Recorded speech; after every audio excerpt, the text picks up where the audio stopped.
Shalom, shalom, it's following Yahshua. Welcome again to the Rock. Jeremiah chapter 6, verse 16 and 17.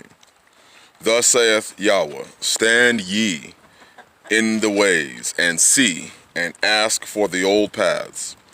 Where is the good way, and walk therein, and ye shall find rest for your souls. But they said, we will not walk therein. Also I set watchmen over you, saying, hearken to the sound of the trumpet. But they said, we will not hearken. Now, in that chapter, we always liken the old ways into coming out and buying land and living off the land and self-sufficiency, and that truly is one of the old ways. But that's not the totality of the old ways, the old paths.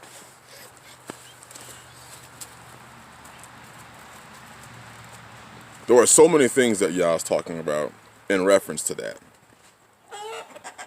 The old ways, the old paths. That's not just growing your own food or self-sufficiency, but that's also family. How you run your family. True faith. That is, yes, self-sufficiency. That is turning back to the ways of Yah. Turning back to His ways, His commandments, His laws, the things that we learn in the book. Men, how we run our families.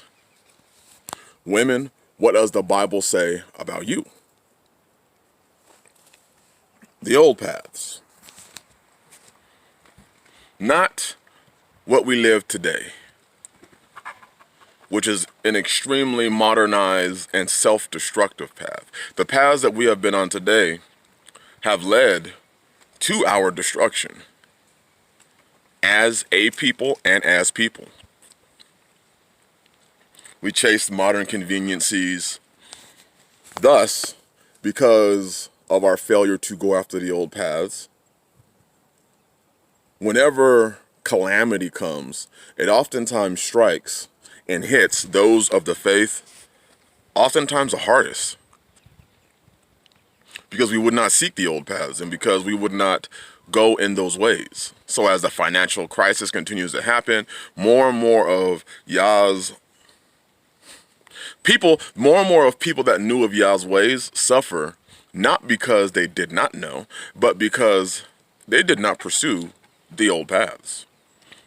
Little start arc right there. I got my other one. He's just running circles around me right now.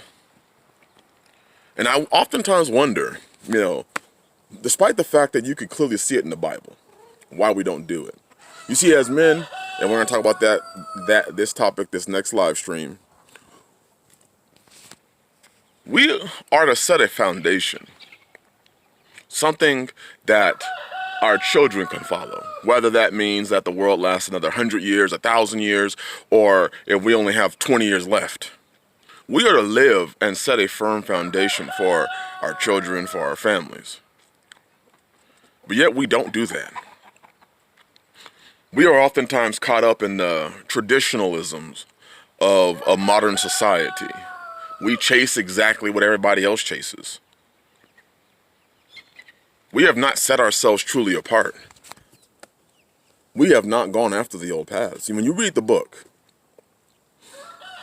when you read the book, when you study the Bible, what are some of the characteristics that you see within Israel?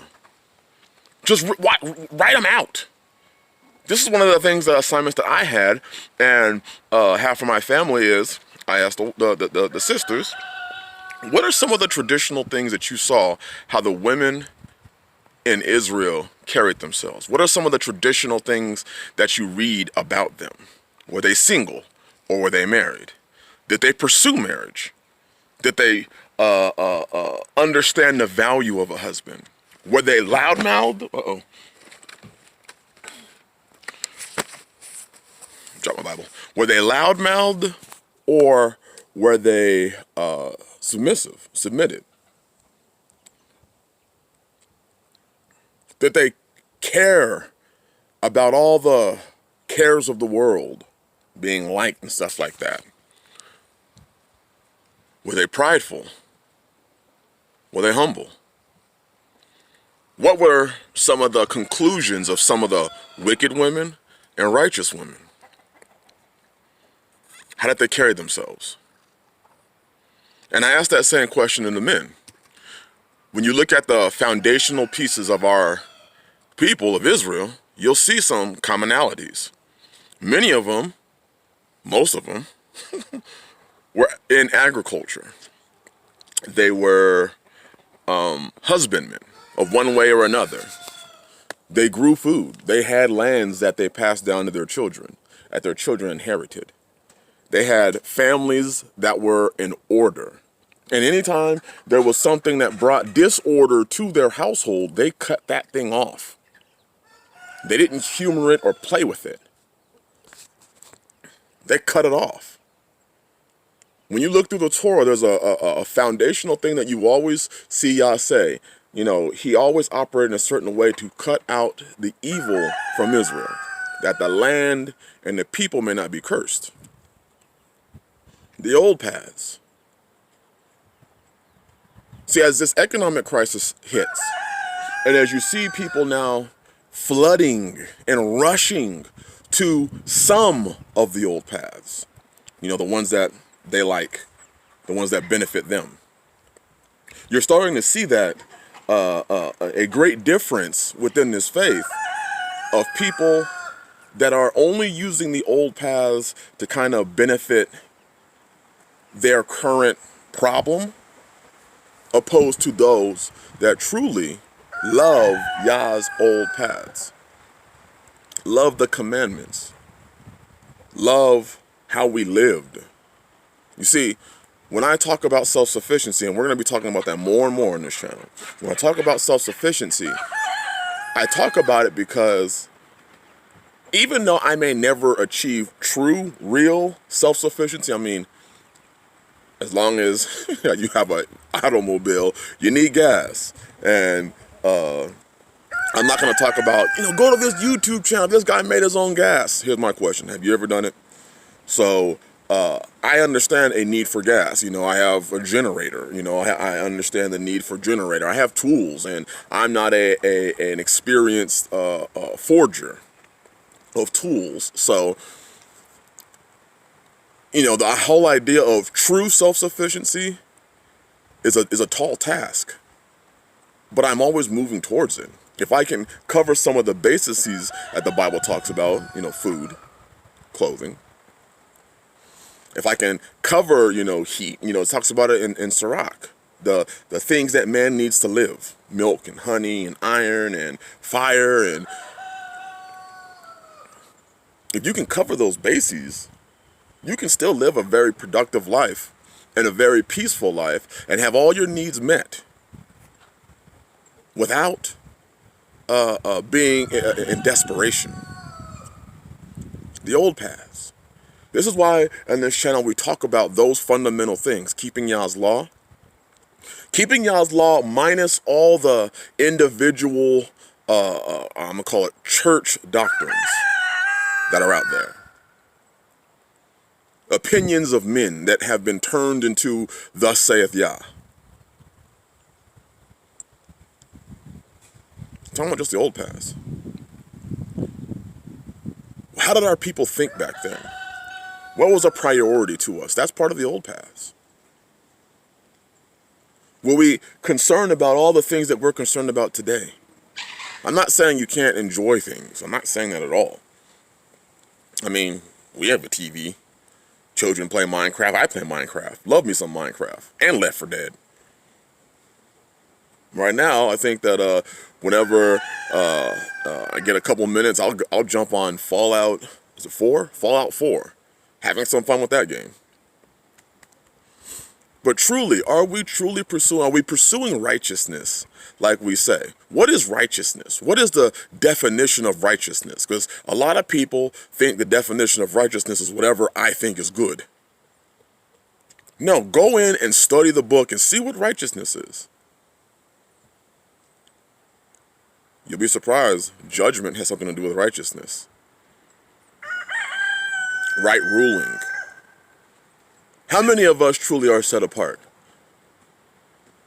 Not just in we moved out here, but in our thinking, in our living.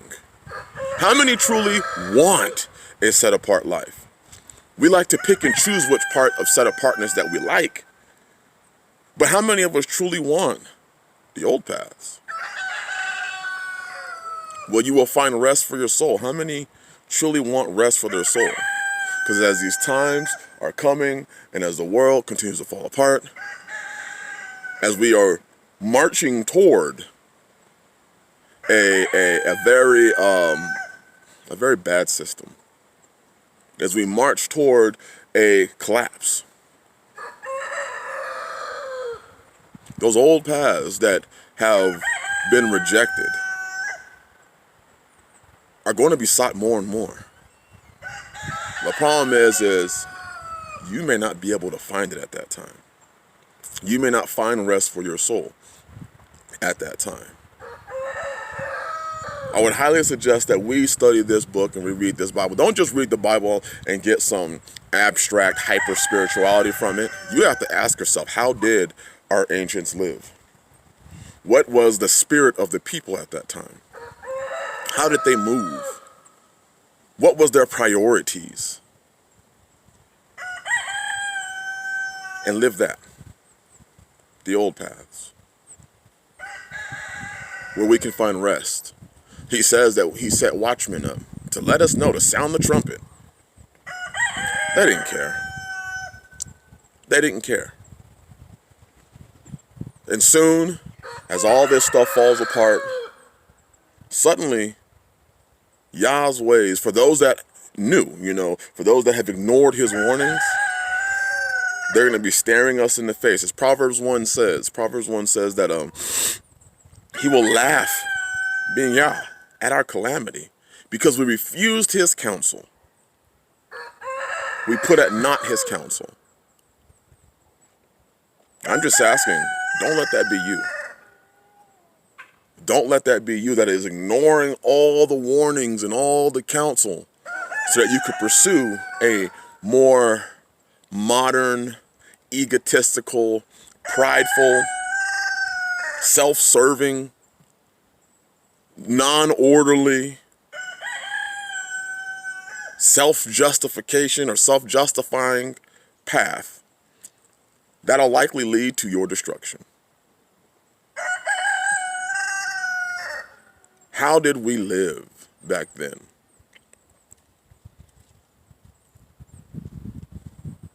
How and what were the characters of our people? Maybe we should ask ourselves that question. Bless y'all. I hope you're having a blessed 5th day. We'll be on tomorrow. Me and my two brothers. About 6:15 Central Standard Time. Hope to see y'all there. Where we'll talk about foundations. Setting firm foundations. Bless y'all. And shalom.